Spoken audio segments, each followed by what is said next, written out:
Forces Radio invite you to sit back and enjoy another strange story by The Whistler.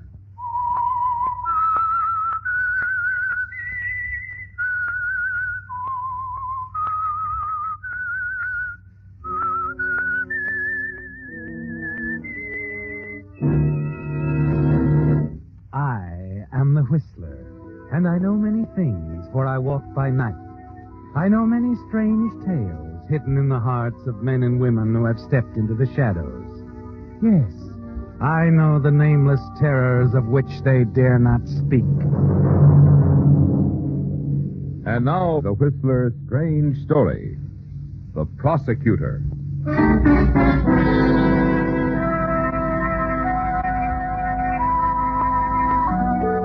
The courtroom was tense now. Assistant District Attorney Philip Graham was beginning to summarize for the prosecution. In the case of the People versus Thomas Anderson, the thrill of success was in his speech as he moved in for the kill. Ladies and gentlemen of the jury, in addition to the fact that circumstance links the defendant irrevocably to the killing, he still persists in his refusal to testify. Still offers no explanation as to his whereabouts on the night in question, solely on the basis of possible self-incrimination. And you were right, weren't you, Philip? Less than 10 minutes after the jury retired, they walked back in with the verdict you knew was coming. And Tom Anderson was on his way to the cell in condemned row. But that wasn't all, Philip. No, far from it. Most important was what your colleagues were saying as they clustered around you. Well, this will put you at the top of the heap, Phil. You'll have that mahogany desk, old man, in the Hall of Justice. And there'll be a brass nameplate. Philip B. Graham, District Attorney. You betcha. With this conviction, you can't miss.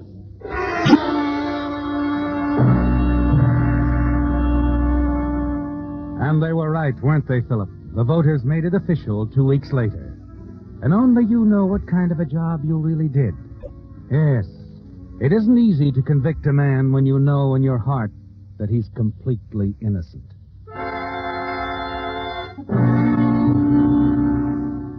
But you're not thinking about that at the victory celebration. There's too much else going on. Congratulations, backslapping, important people. And above all, a beautiful brown-haired girl with clear blue eyes and a quick, easy smile. I didn't quite get that name. Corinne Scott. Oh, Mr. Graham, how wonderful to actually meet you. Not at all. The pleasure's mine. I know you've heard it many times, Mr. Graham, but, well, I thought you were magnificent at the Anderson trial. No, I was only doing my job. A public prosecutor. It's almost like playing fate. Oh, now, wait a minute. I mean, the idea of holding the fate of a fellow human being in the palm of your hand. It's a little frightening. Such a responsibility. Yes, it is a responsibility.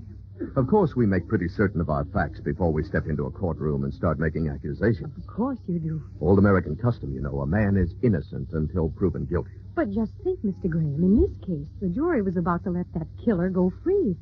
Why, if it hadn't been for you... Yes, I had a feeling about Tommy Anderson from the very beginning. It must have been a very hard fight. It wasn't easy. Of course, if a man knows what he's doing and... And where he's going. What do you mean? Well, I guess I admire ambitious men, Mr. Graham. I admire them very much. Thank you, Miss Scott. I probably shouldn't say this, Oh, but... please do. Well, I think this is a silly way to celebrate anything so important as becoming district attorney. A stuffy reception and a lot of politicians. Now, if I were running things... Yes? I'd get rid of the politicians. I'd reserve a table for two at a little restaurant I know where the steaks are heavenly and there's vintage wine, crepe Suzette. And champagne? Veuve Clicquot 1940, no less. How does it sound? You're a pretty good salesman. Well, that's all. That's what I do. And when would you do it? Oh, tomorrow night, perhaps. Say about 9. You know I'm a married man, of course. What's that got to do with the victory celebration? Well, if that's the way you look at it. 9 o'clock tomorrow night.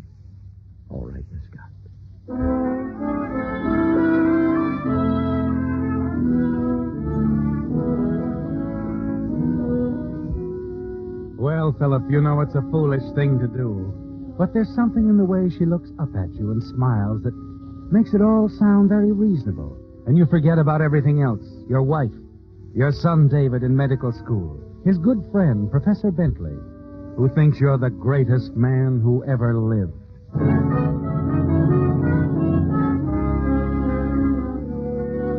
At 8:15 the following night, you're standing before the mirror in your bedroom, adjusting your tie. Corinne is lovely, isn't she? And as you put on your dinner jacket, you're thinking of the soft lights and the music. Oh, there you are, Dad. Here he is, Professor. Almost gave you up, Dad. Thought you weren't coming. Hello, son. Got the culprit at last. I told you he wouldn't walk out on us, Dave. Hurry up, Dad. We're a half hour late as it is. Well, what do you mean we're late? Say, what's the idea of the dinner jackets, Mr. Graham? Yeah, there's nothing formal about Wait a this. minute. What's this all about? Huh? You going somewhere? Are we going somewhere? Dad, you didn't forget. Oh, forget what? Tonight, you promised you'd go. Promised I'd go where? Don't you remember? The faculty's having a father and son night. Professor Bentley's in charge.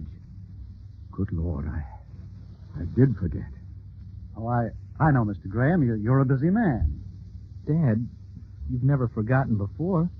You've come with us every year now. I'm awfully sorry, son.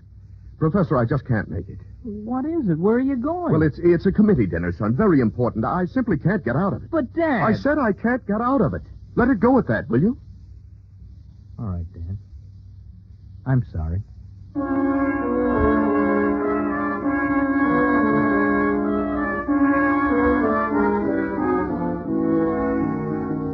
And that was the beginning, Philip. You didn't know it then, but you made a choice that night. A choice between your family, your home, and Corinne. And as you and Corinne continued to meet secretly during the weeks that followed, it began to worry you. Not your family, of course. It was your position, your reputation. Oh, Philip, I think it's wonderful. All you've accomplished. Corinne, there's something You I think... don't have to say it, love. I know what you're thinking. Do you? You're wondering when I'm going to tell you I want out. When I'm going to tire of loving a man I can never be seen with. Corinne, dear, Isn't that it? Frankly, yes. Please don't think about it anymore. I don't want to break up your home. I never will, darling. Because it would hurt the very thing I admire you for most of all. Your career. That's all.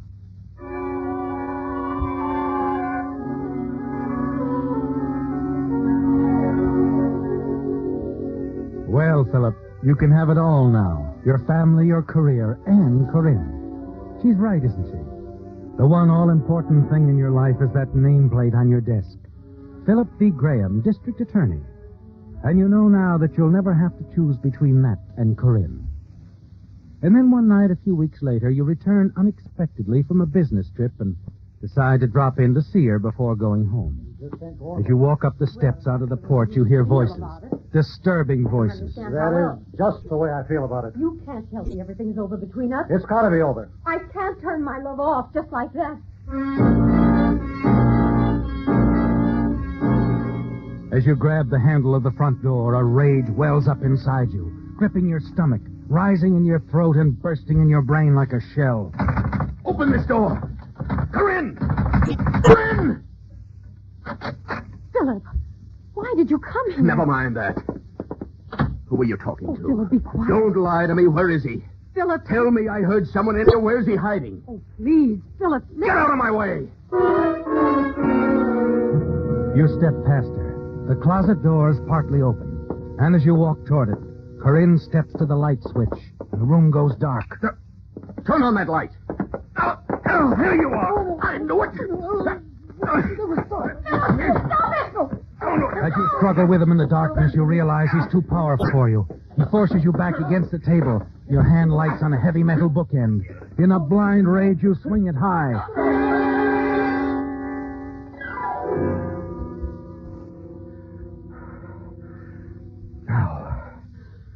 Now you'd better turn on the lights, Corinne.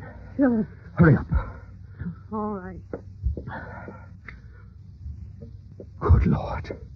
Oh, Philip, why did you do it? He didn't mean anything to me. Nothing at all. He came here because he found out about us. He wanted me to stay away from you. I'll get some water quickly. It's no use. He's dead, Philip. Oh, no. You've killed Professor Bentley, your son's best friend.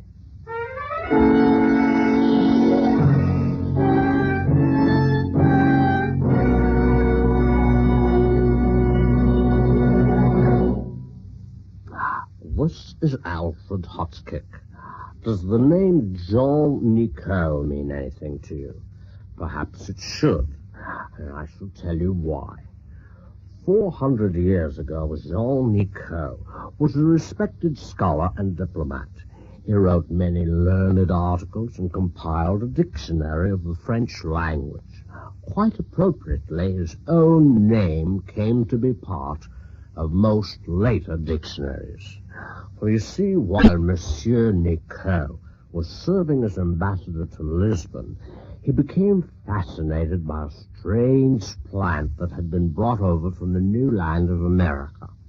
When he returned to his own country in 1560, he took some specimens of the plant with him, and in this manner he introduced tobacco to France. Nicot's countrymen began to associate his name with the smoke-producing leaves. But the older Indian word, which sounded like tobacco, became more common. Nicot, however, was not completely left out.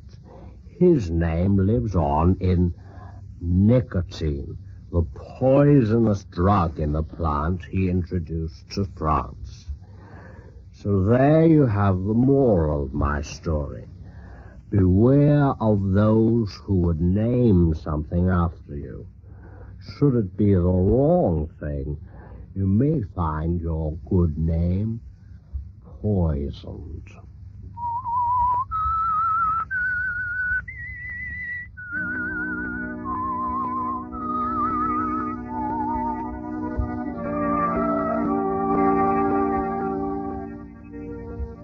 Well, Philip, you never expected anything like this. This couldn't be happening to you. It's all so horrible, so fantastic. For weeks now, your association with Corinne Scott has seemed so completely wonderful. Now, with the suddenness of the jealous rage that spurred your wild action there in the dark room, the beautiful dream has turned into a nightmare. And Professor Bentley, gentle, friendly Professor Bentley, your son David's friend, lies dead at your feet. As you stand there, stunned, looking down at what you've done, you're vaguely aware that Corinne has come forward and picked up the heavy bookend you used. You sink down into a chair as she moves about, straightening things up, scarcely looking at you. Slowly, you lower your hands from your face and look up at her. Corinne, what are we going to do? You've killed him, Philip. You've killed an innocent man who did nothing more than come here to ask me to stay away from Oh, you. I know that. As soon as the light went on and I saw who it was, I knew why he was here. Oh, Corinne, Professor Bentley was such a good friend to my son, to me. What am I going to say? How can I explain? You wouldn't have to explain if you could get him out of here, Philip. What? If he were found somewhere else, maybe miles from here. Corinne, would you help me do that? Yes, Philip, I would. I never knew anyone could be so devoted, so much in love with a person. I'm not doing it because I love you, Philip. What? Because I don't. I never have. Corinne, what are you talking about? I loathe you, Philip. I despise you and everything you've ever stood for. Have you lost your mind? Oh, the man of stone is crumbling. What's the matter, Philip? You're shaking. Shaking like a man in the death house. You're scared and bewildered, just like Tommy Anderson up there in the state penitentiary. Anderson? Tommy Anderson?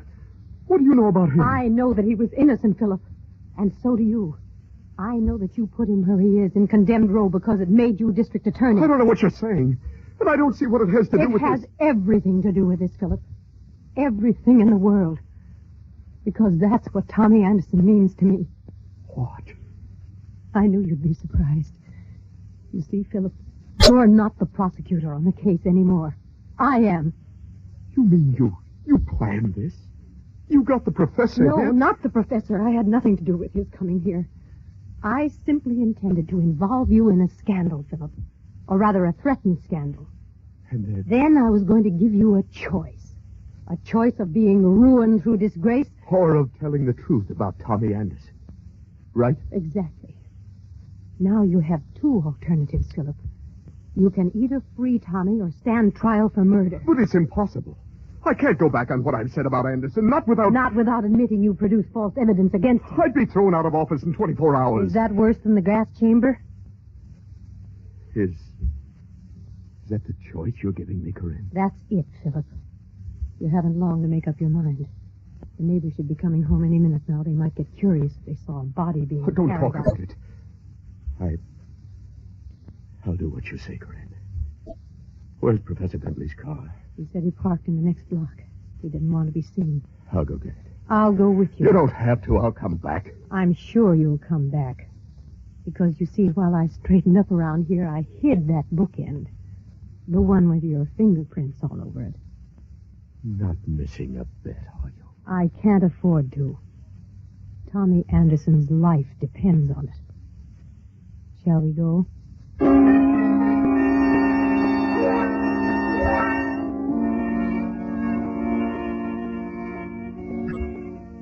You find the professor's car a block away. Run it into the drive alongside the duplex. Corinne helps you carry the professor's body out of the house to the car, warns you to call her soon, and returns to the apartment. In the next half hour, you live your life over, don't you, Philip? Driving grimly through the night, not knowing exactly where you're going, trying to stay on the darkest streets until you reach the edge of town. The university looms up ahead, a big, slumbering shadow. And you decide there's no better spot than Professor Bentley's own campus. You run the car in beneath the clump of trees, turn off the motor, wipe away your fingerprints, and climb out.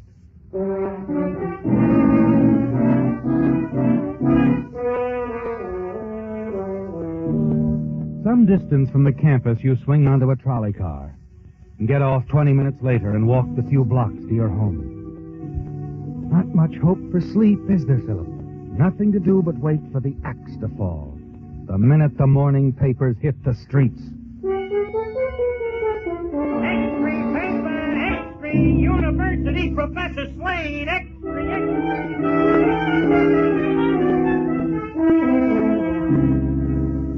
Police offer the theory that the killing might be a gangland reprisal against District Attorney Philip Graham, whose home the slain professor often visited.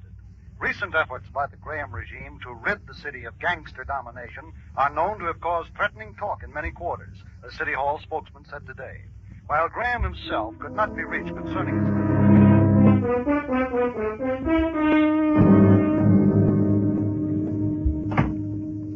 Hello, Phil. Hello, Matt.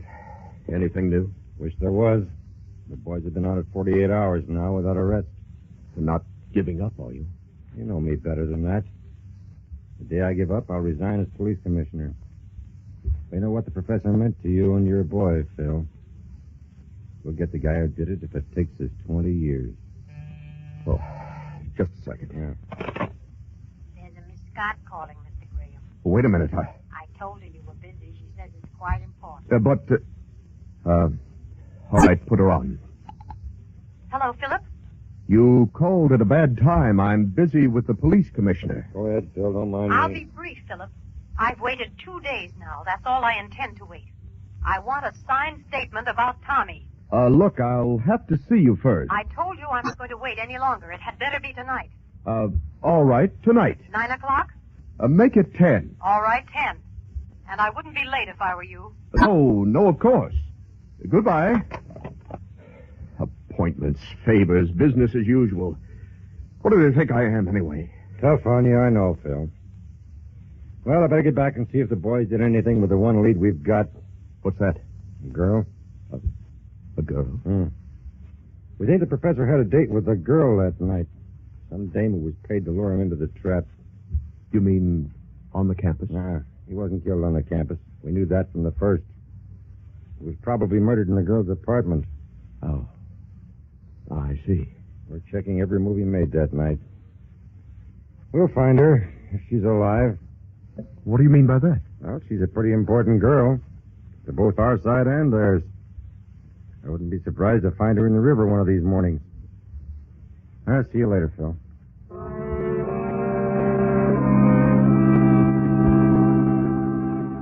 And you're thinking about the girl as he talks to you, aren't you, Philip? Of what she told you that terrible night in her living room. That you have two alternatives, Philip. You can either free Tommy or stand trial for murder. But there's another choice now, isn't there? Yes, it's been done before. The usual disappearance of the key witness with all the gangster trimmings. They'll never question it for a moment. At 5 minutes of 10, as you walk onto the porch of Corinne's house for the first time since the murder, you've made a terrific decision. You're going to kill her. Well, you're right on time, Philip. I'm always on time. Well, it won't take long. I didn't quite understand what you meant this afternoon about discussing it. There's nothing to discuss. I wanted a signed affidavit that you sent Tommy Anderson up on manufactured evidence. I'll be only too happy to walk out of your life. It's very simple. It's not that simple, Corinne. I want that bookend, for one thing. Naturally. What about your signed statement? Here you are. I wrote it at the office this afternoon. It's all there. Certainly is. What about the bookend? Just a minute. I'm enjoying this. You know, Philip, I'd never believe you could be so free. Where is it? It's there on the table in plain sight. You didn't hide it. Not that one. I hid the mate to it, Philip, very conveniently, just in case you decided to steal it. In a drawer under a pile of papers where I knew you'd find it. You could never tell them apart without a microscope, of course. Fingerprints are hard to see. Philip? Wait a minute. You can't get away with...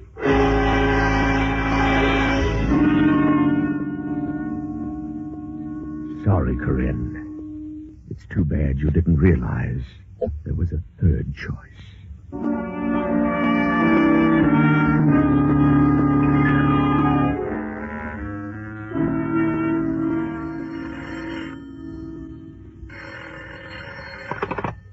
Graham speaking. Phil, there's a big break in the Bentley case. Go on. The girl I told you about. She's more than a theory now. She's a corpse. Found her dead in her apartment this morning. Any idea who did it? We know who did it, Phil. That's pretty quick work.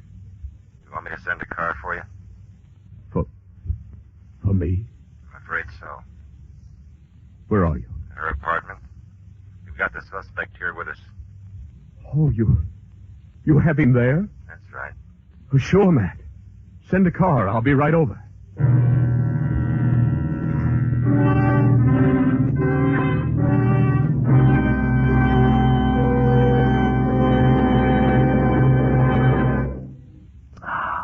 This is Alfred Hotchkiss speaking.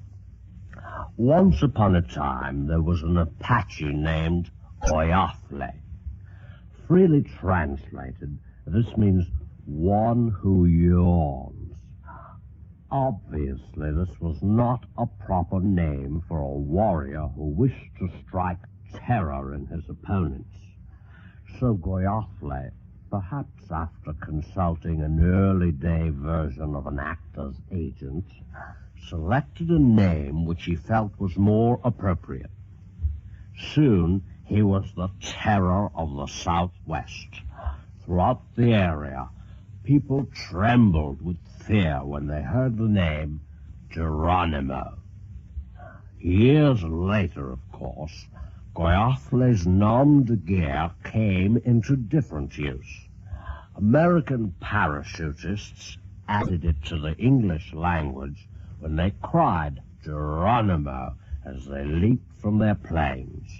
The exact meaning of their cry is a bit obscure. Old Geronimo, by the way, did not die in battle. He retired to reservation life in order to work on his memoirs and join the Dutch Reformed Church. May I add, there is absolutely no truth to the stories that Geronimo entitled his autobiography. They laughed when I raided a village, and then I changed my name. The idea is absurd.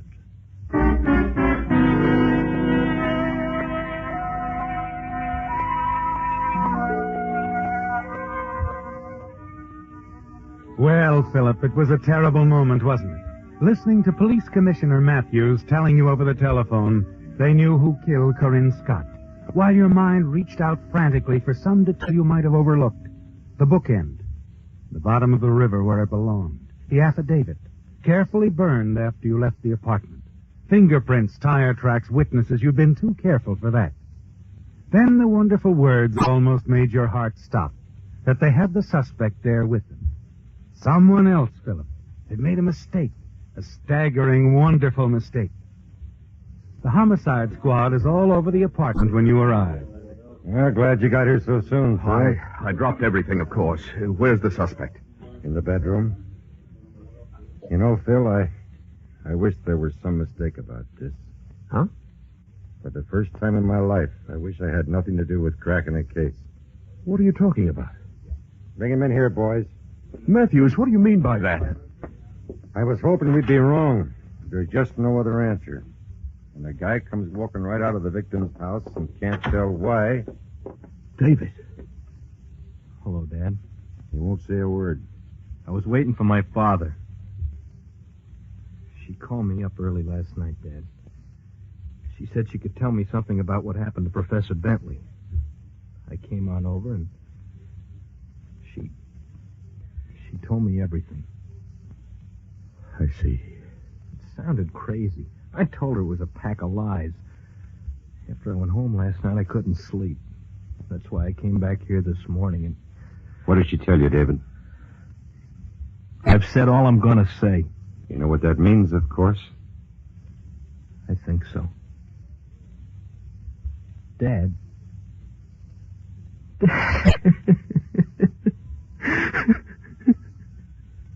Matt. Yeah, Phil? You'd better get a stenographer. I've got a story to tell you. A story that begins with Tommy Anderson and ends right here.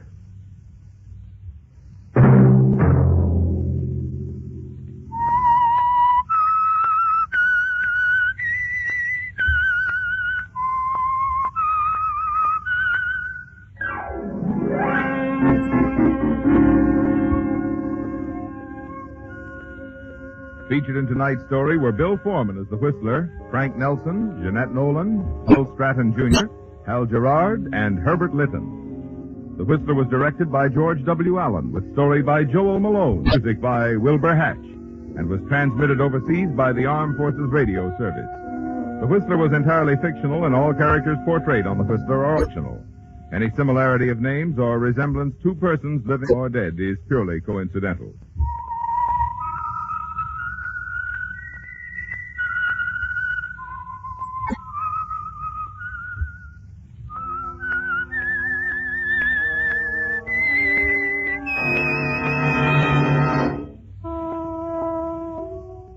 Tune in again next week at this same time for The Whistler.